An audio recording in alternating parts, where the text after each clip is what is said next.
Today in this video, we're going to talk about the 8 things you need to keep in mind when you are buying a new house here in Nashville. Check it out.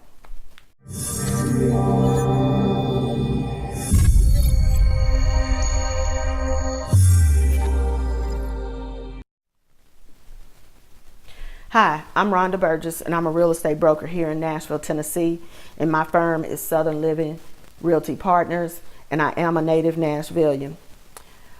In this video, I want to talk about the things you need to look out for when you go to buy a new home. I'm talking about new construction, because right now I'm seeing more of my customers are buying new construction simply because it's such a dogfight right now for any existing homes that come on the market, because we are so short on inventory.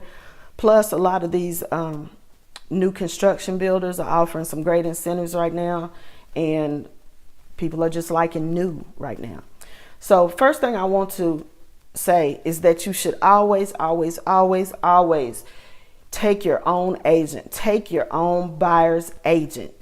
Even if you're not using us at Southern Living, please take your own agent. Realize that that agent at the model home, no matter how nice they are, no matter how cool they seem, they represent the builder. They do not represent you. Their job is to sell the builder's inventory and to get the builder the best deal possible. They're not looking out for you. They're not trying to get you the best deal. So don't think you're going to save money because you're not taking a buyer's agent. When these builders price these homes, they have already priced in the commission for the buyer's agent. So they're already paying you for your own representation. Use it, because always remember, they're not there to represent you. They don't have your best interest in heart. You need to have you a realtor who has a fiduciary responsibility to work for you and for your interests. Get off my soapbox on that. I'm done with that. Number 2, please keep in mind that when you walk in that model home, it is beautiful. It is the bomb, but it is completely tricked out. They have put every upgrade. They probably put some upgrades that ain't even in the design center. They done probably put some things in there that you can't even get now in that new home. So don't fall in love with that model home. It's supposed to look that way. But if you see the sign out front and it say homes from the 400,000s, let's say, trust and believe that model home is $550. If you wanted it that tricked out, it's not going to be nowhere near the starting price on that sign, the starting price of that neighborhood. It is all tricked out. So don't fall in love with that. What you need to do is just go in and look and look at the quality of the build, look at the floor plan, look at stuff like that. But do not fall in love with the tricked out model home, or you're going to go broke trying to replicate that house in your house. Tip number 3, do your research on the builder. Google them. Look at the Google reviews. Ask people. If you driving through that new neighborhood and you see people out, stop and talk to them. They'll tell you what's up. I've never had anybody in a neighborhood that wouldn't tell me how they felt about their house, if they liked it, how was their experience with the builder, whatever. They're going to be your future neighbors. Stop them and ask them. Ask them if they're happy, if they had a good experience.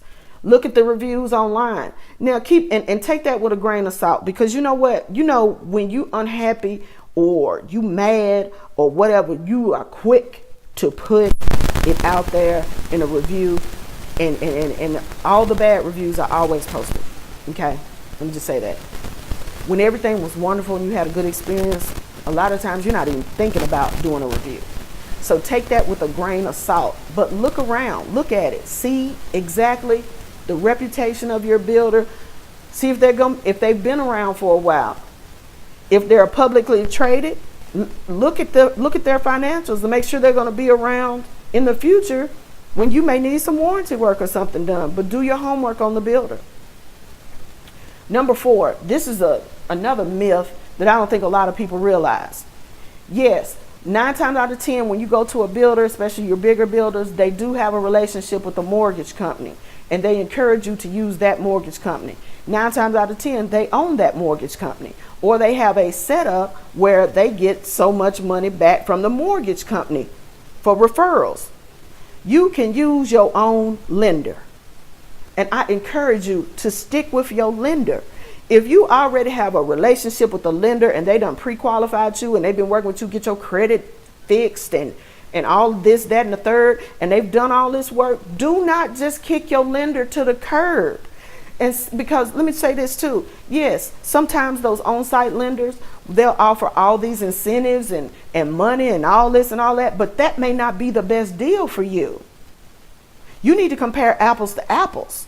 So if your lender that you've been working with and you already have established a relationship with, take the information, these so-called incentives that the on-site mortgage company is offering, take them to your lender, your personal lender, and let them compare for you, or let them show you what they can do for you. But don't just kick that relationship to the curb just because somebody's, just because this other mortgage company is dangling this little money in your face, supposedly. But how much is that money costing you? Again, you do not have to use the builder's lender. You are free to use your own lender. So don't get sucked into that, and don't just kick your lender to the curb for $1 or $2 when you don't really know what the cost of that dollar is.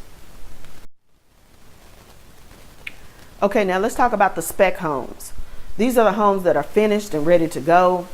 People may have had a contract on this house and they may have picked out some options, and then the deal fell through, or the builder has just built these houses and now they're trying to move them. Spec houses or the inventory homes can be a good deal, especially when you're coming towards the end of a quarter or the end of the year or whatever, or the builder just runs these specials where they're trying to move that existing inventory. They can be a good deal. You just need to have your agent do their homework and see what has sold in that neighborhood, what they've been selling for, compared to what they're sitting there now, or what incentives they're offering. Sometimes you can get a very good deal on an inventory home or a spec home. So don't think that you have to pick out the lot and go from the ground up and everything. If that's really what you want, if you want a custom build like that, then fine. But if you're looking to get a good deal on a new home, you should consider the inventory or the spec homes that, and especially if the builder is offering an incentive to get those moved. Here's one of the biggest myths about buying new construction.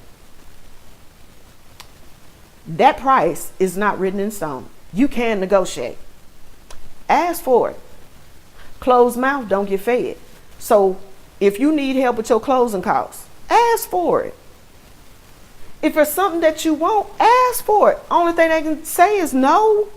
But you would be surprised how many times a builder, especially again talking about like on those spec homes or the inventory homes, if that builder's been paying that construction loan, that interest, even though it may be interest only, if they've been paying money on that construction loan, they may be ready to move that house. They may be ready to move that house. And all you got to do is ask. All you got to do is ask. I have no problem with asking for anything. Because you tell me no, okay. I'm liable to come back and ask you for something else. But it don't hurt my feelings. And it shouldn't hurt your feelings. So you just need to learn to ask, and you never know.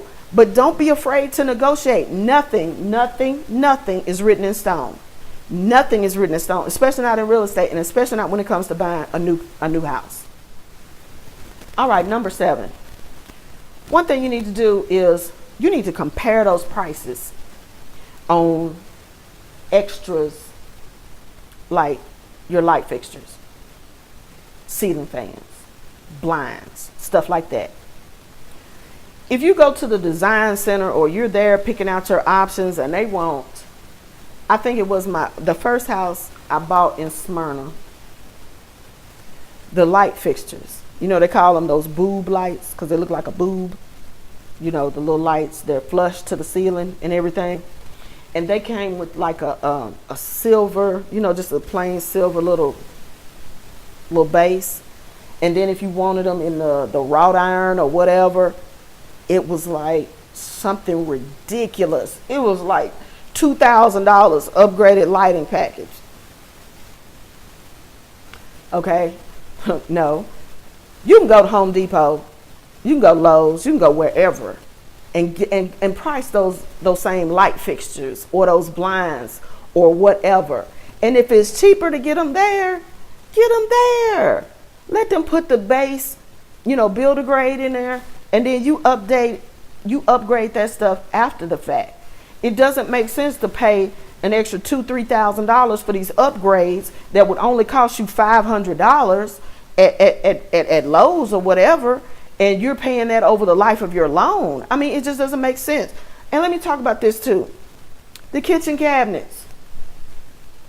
Okay. Oh, well, you can get the raised, the base model comes with the raised panel, but if you want the recessed panel, they're $10,000 more. When you go to sell that house, don't nobody care if you got raised panel or the recessed panel or none of this. Don't spend your money on upgrades that you ain't never gonna recoup. You ain't never gonna recoup that. You know what I'm saying? At the end of the day, you need to make sure that your transaction of you buying that new house makes sense. It's got to make sense, because you're not gonna live there forever. I know everybody says, "Oh, we're not moving no more. We're not moving no more. We're not moving no more." And then 4-5 years later, you moving, or something has changed. So just know that you don't waste money on upgrades that you're not gonna get your money back on. And finally, I say always get a home inspection. I don't care if it's a brand new house. You should always get a home inspection. This is outside of the builder. This is outside of anything else. Get your own home inspection. Spend the $400 or $500 to get a home inspection so that you'll have peace of mind when you take control of that house. And don't let anybody talk you out of getting a home inspection just because it's new construction.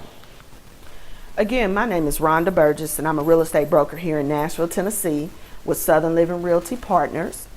I also have new construction homes in my Home Scout app. You can download the Home Scout app from your app store. You can use my VIP code 0832, and it does include what limited information, that the builders put in the MLS about new construction. If you find a new construction listing and you would like more information on it, let me know. Contact me. I would be glad to get you the information that is not in the MLS.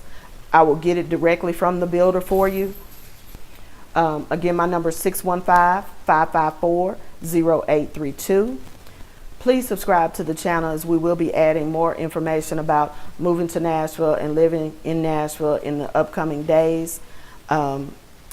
Thank you, and as always, have a blessed day.